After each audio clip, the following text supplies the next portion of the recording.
Hey guys, it's Brian with Guy Sci. Today we are on the beach and we're going to talk a little bit about ecology and this unique ecosystem that is here where I am.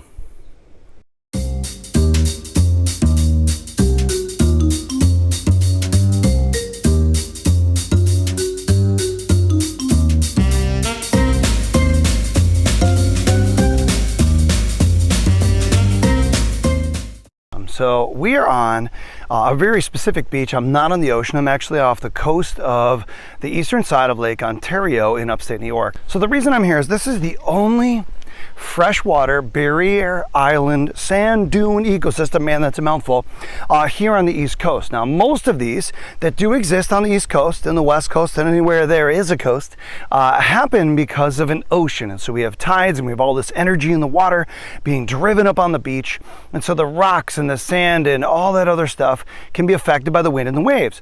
But here, because of the Great Lakes and the orientation of the lakes with the prevailing winds, we actually get a tremendous amount of storm surge at times. So this barrier island is actually a really important natural feature and a fragile ecosystem because of the sand can be blown around, washed around, pushed around pretty easily by nature or man. So you'll notice that on the beach, on the dune here beside me, there really aren't many houses. There are a few.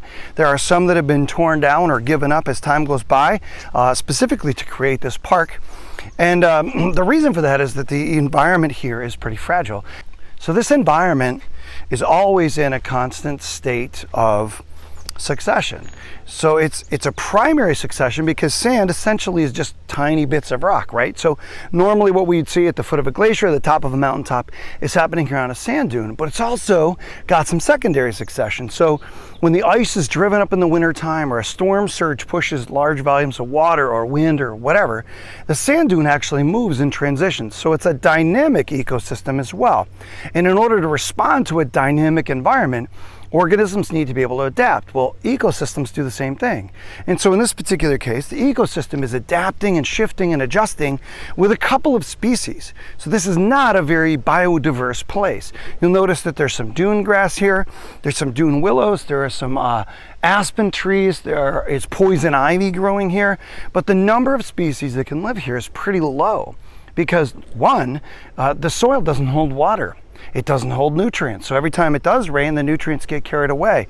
So it's a really interesting and kind of hostile environment. We actually see a pioneer species constantly trying to inhabit it. But because of the wind and the waves and the fact that sand is easily disrupted, this is constantly in a state of pioneer species and primary succession. However, just a little ways behind me where the dune has some organic material buried in the sand and maybe has the beginnings of a soil, even though it's kind of infertile, we can have secondary succession. But back here where trees are, it's reproducing itself, but it can never get beyond this stage of a sort of sparse forest in the midst of successional stages. As you can see, there are small trees, shrubs, grasses, and even bare rock, all existing in the same place. So it's a place that has all parts of the successional stages here going at the same time because it's such a fragile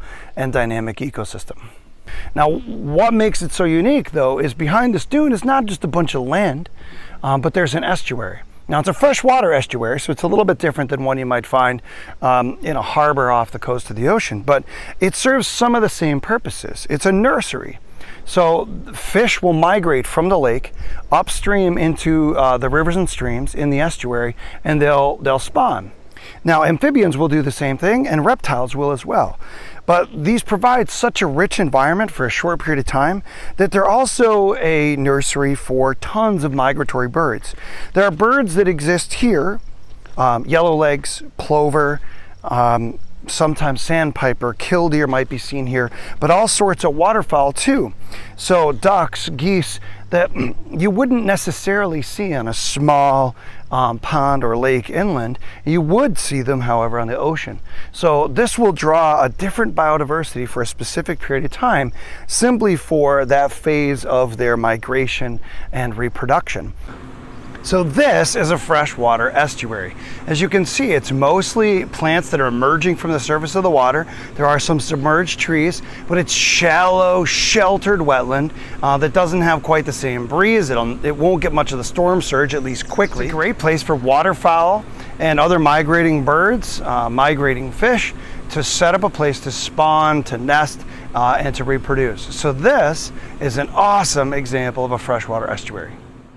So we protect this area in a couple of ways. One, obviously with federal laws and regulations, but also we protect it with this fence you might see kind of broken down behind me. So in the wintertime here on Lake Ontario, because Lake Ontario is east-west, the winds drive any ice that breaks up in the spring right up onto the beach. So the ice from storm surge destroyed this fence over here. So that's actually to keep you and I from damaging this ecosystem by walking on it and exploring it. So I'm doing it from kind of a little service road here to respect the environment. But see, nature is actually protecting this as well with a couple of things. One, the grasses put their roots down and they hold the sand.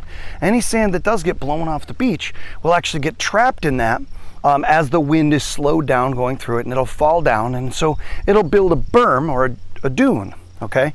But another thing that happens is as the lighter sand is blown away, it leaves behind it the bigger rocks that have been weathered and washed by that constant wind and water. And so what we're doing here, as you can see, the Department of Environmental Conservation has built or engineered some specific dunes to act in favor or as a buffer to the natural one. So what's behind me is naturally existing dune.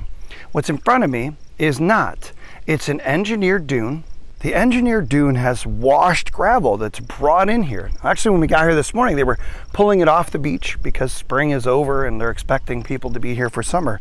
But they use this to actually support the sand infrastructure, sort of like a foundation under a basement.